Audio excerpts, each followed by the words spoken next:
একটা র্যাপিস্টকে বাঁচানোর জন্য তার পিছনে দাঁড়াইতে হবে কেন? ভাত পাবেন না, ভাত খাওয়ার কোনো কিছু নাই আপনার, কেন তাকে বাঁচাইতে হবে আপনার? একটা লোক আমরা কি বলবো যে ৭১ আমাদের অংশ ছিল না? বিকজ কয়েকটা বাচ্চা পোলাপান যাদের বাংলাদেশের ইতিহাস সম্বন্ধে কোনো আইডিয়া নাই, বাংলাদেশের কালচার সম্বন্ধে কোনো আইডিয়া নাই, তারা বলবে ৭১ বাদ মতামত। আমরা যদি লিবারেল ডেমোক্রেসিতে বিশ্বাস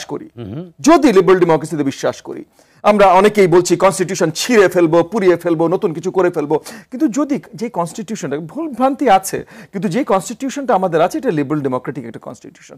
যদি আমরা লিবারেল ডেমোক্রেসিতে বিশ্বাস করি, তাহলে আমার অধিকার ততক্ষণ পর্যন্ত আমি খাটাতে পারি যতক্ষণ পর্যন্ত আমার অধিকার। ধর্ষণের বিচার ইতিহাস করলো ট্রাইব্যুনাল, যেখানে আসামির ধর্ষণের বিচার ফাঁসি কার্যকর করা হয়, এমন সময় একটি ঘটনা ঘটিয়ে ফেলে এই কোর্ট চত্বরে। কি বলছে তার আপনজনরা? কেনই বা এতটা আক্ষেপ? কেনই বা আসামি বলছে আমি সঠিক বিচার চাই? এমন প্রশ্ন উঠে আসছে অনলাইনের মাধ্যমে। তবে কতটুকু যৌক্তিক সেই আসামির কথাটুকু, নাকি ট্রাইব্যুনালের বিচারটা সঠিক হয়েছে? এদিকে অনন্ত জলিল বলেছে একটা র্যাপিস্টের পক্ষে আইনজীবীরা লড়ছে, তাদের বাবা মা নেই, তাদের আত্মীয় স্বজন নেই, তাদের ভাই বোন নেই, তারা ধর্ষিত হয় না। তাহলে তারা কি ভাত পাচ্ছেন না যে একজন অপরাধীকে বাঁচাতে ছুটে যেতে হবে, একজন ধর্ষণকারীকে বাঁচাতে ছুটে যেতে হবে? কেমন আইনজীবী তারা? এমন প্রশ্ন তুলে ধরেন অনন্ত জলিল। এদিকে বর্তমানে বাংলাদেশের সার্জিস আলম এবং নাহিদকে বালের মন্ত্রী বলেছেন।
আমরা কি বলবো যে ৭১ আমাদের অংশ ছিল না? বিকজ কয়েকটা বাচ্চা পোলাপান যাদের বাংলাদেশের ইতিহাস সম্বন্ধে কোনো আইডিয়া নাই, বাংলাদেশের কালচার সম্বন্ধে কোনো আইডিয়া নাই, তারা বলবে ৭১ বাদ মতামত। আমরা যদি লিবারেল ডেমোক্রেসিতে বিশ্বাস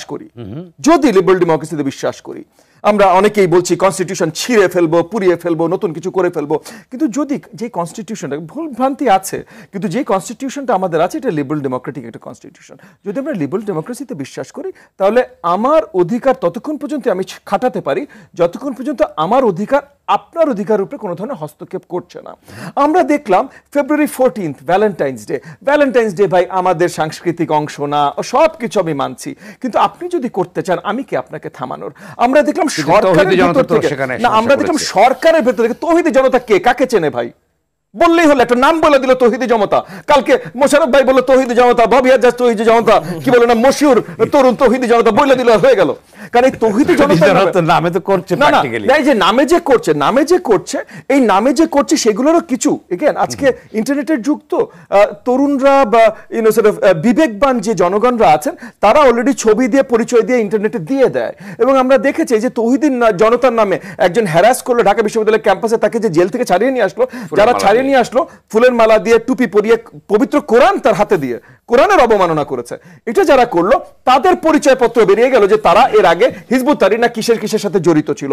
সেটা নিয়ে কি আলোচনা হলো, যেটা আমি মেইন আসতে চাচ্ছিলাম যে ফেব্রুয়ারি 14 আপনি ভালো পছন্দ করেন, আমি পছন্দ করি না ভাই, ঠিক আছে, সেটা আমার পার্সোনাল বিষয়, কিন্তু আপনি আপনার সরকারের অংশ হয়ে উপদেষ্টা হয়ে যখন যদি বলেন যে এটা করতে পারবেন না, এটা করা নিষেধ বা এটা করা মানা, বা জুলাইয়ের প্রতি আপনি অসম্মান দেখাচ্ছেন যদি আপনি এইটা করেন, তাহলে তো আপনি এই তৌহিদি জনতা বা যেটাই নাম বলেন না কেন, একটা নকল নাম দিয়ে আপনি একটা একটা এক্সট্রিমিস্ট, একটা টেররিস্ট টাইপের একটা আইডিওলজি আপনি বাস্তবায়ন করতে চেষ্টা করছেন, সেটাকে তো আপনি বাতাস দিয়ে দিচ্ছেন। ফুলের দোকান ভেঙেছে, ফুলের দোকান ভাঙছে 21শে ফেব্রুয়ারি, এই প্রথম বাংলাদেশের ইতিহাসে 21শে ফেব্রুয়ারিতে কোন নিউজ পেপারে অ্যাড যায়নি। 21শে ফেব্রুয়ারির এই প্রথম বাংলাদেশের ইতিহাসে কোনো বড় বড় কর্পোরেশন টিভিতে অ্যাড দেয়নি 21শে ফেব্রুয়ারির। আমরা কি ভুলে গেছি ভাষা আন্দোলন? আমরা কি ভুলে যাব 26শে মার্চ? আমরা কি বলবো যে 71 আমাদের অংশ ছিল না? বিকজ কয়েকটা বাচ্চা পোলাপান যাদের বাংলাদেশের ইতিহাস সম্বন্ধে কোনো আইডিয়া নাই, বাংলাদেশের কালচার সম্বন্ধে কোনো আইডিয়া নাই, তারা বলবে 71 বাদ, বাংলা 71 ভুলে যাবো, আমরা বাংলাদেশ ভুলে যাবো, জাস্ট বিকজ কয়েকটা বাচ্চা পোলাপান যাদের ইতিহাস কালচার কিছু সম্বন্ধে কিছু জানে না, তারা বলবে যে আমরা নতুন বাংলাদেশ গড়বো, আমরা সেকেন্ড থার্ড ফোর্থ কত নাম্বার রিপাবলিক করবো, রিপাবলিকের নাম্বার পর্যন্ত তারা জানে না। তাদের কথা শুনে আমরা পুরো বাংলাদেশের ইতিহাস ভুলে যাবো। ফাজলামি শুরু করেছে। এই পুরো জিনিসটা তরুণদের দোষ না, রাজনৈতিক দলের দোষ না, কারোর দোষ না। এই যে কথা হচ্ছে বিএনপির লোকজন লুটপাট করছে বা চান্দা তুলছে, কেন ভাই আইন শৃঙ্খলা বাহিনীকে কেউ থামিয়েছে? বিএনপি আমার দল না ভাই, বাট বিএনপির জায়গা থেকে তো বিএনপি একটার পর একটা বহিষ্কার করছে যাদেরকে ধরা পড়ছে। কিন্তু আইন শৃঙ্খলা বাহিনী বাদ দেন, মিডিয়া যদি নতুন সরকারের সাপোর্টে যে এই যে দলটা আসছে, এই সরকারি সাপোর্টে যে দলটা আসছে, এদের নামে রিপোর্ট পর্যন্ত করতে ভয় পায়। আপনি বলেন আপনি মিডিয়া চালান, আমি আপনাকে এখানে স্পটে ফেলতে চাই না, বাট আপনি বলেন আপনার চ্যানেল কয়বার রিপোর্ট করেছে? এই যে আপনার শোতে বসে বা যে কোনো শোতে বসে বড় দেখে বলছে এখানে বিএনপির লোকজন করছে, ভাই আমি না করছি না, কিন্তু তারা বহিষ্কারও করছে, সেখানে তাদেরকে আমি সাধুবাদ জানাই। যদি তারা বহিষ্কার না করতো আমি তাদেরকেও শক্তভাবে নিন্দা করতাম। কিন্তু অন্য পার্টি যে করছে তাদেরকে ধরেন, তাদের কথাও বলেন, তারা তো নতুন এসছে ভাই মাঠে, নতুন এসে অলরেডি চান্দা শুরু হয়ে গেছে, তাহলে তাদের সম্বন্ধে কি ব্যবস্থা আপনি নেবেন? তারা এই যে বিশাল করে একটা আয়োজন করছে, এই আয়োজনে ফান্ডিং করতে আসছে, তারা এইটা পর্যন্ত বলেছে যে তাদের ফান্ডিং করতে আসছে, তারা বলতে পারছে না কারণ এখানে সিক্রেসি আছে। কেন ভাই? এতদিন তো আমরা এগুলো নিয়েই কথা বলছিলাম, যে সিক্রেসি কেন আছে? আমি বিএনপির কাছে জানতে চাই তাদের ফান্ডিং করতে আসে, আমি জামাতের কাছে জানতে চাই তাদের ফান্ডিং করতে আসে, কারণ প্রত্যেকটা টাকা ফান্ডিং তুলতে রাশেদ জানে, আমি জানি আমাদের কি অবস্থা, মানে মাথার ঘাম কোথায় পায়ে ছুটে। তো আপনাদের এত বড় ফান্ডিং করতে আসে, আপনি বলেন ভাই, আপনি স্পষ্ট রাজনীতি করতে চান, বড় বড় কথা বলতে চান, বড় বড় আওয়াজ করতে চান, আপনি নতুন প্রধানমন্ত্রী, তাহলে বলেন, আপনি দেখান আপনি প্রধানমন্ত্রীর মতো করে কাজ করেছেন, তারপর আমরাও মানবো। আপনার বয়স 20 না 42 না 82, আই ডোন্ট কেয়ার, আপনাকে প্রধানমন্ত্রী হিসেবে মানতে আমি রাজি আছি। একটা রেফিসকে বাঁচানোর জন্য তার পিছনে দাঁড়াইতে হবে কেন? ভাত পাবেন না, ভাত খাওয়ার কোনো কিছু নাই আপনার, কেন তাকে বাঁচাইতে হবে আপনার? একটা লোক র্যাপ করে তারা যাকে র্যাপ করছে তার বাবা মা একটা লয়ার ধরে তার ন্যায় বিচার পাওয়ার জন্য, আর যে র্যাপ করছে সেও লয়ার ধরকে তাকে খালাস করার জন্য।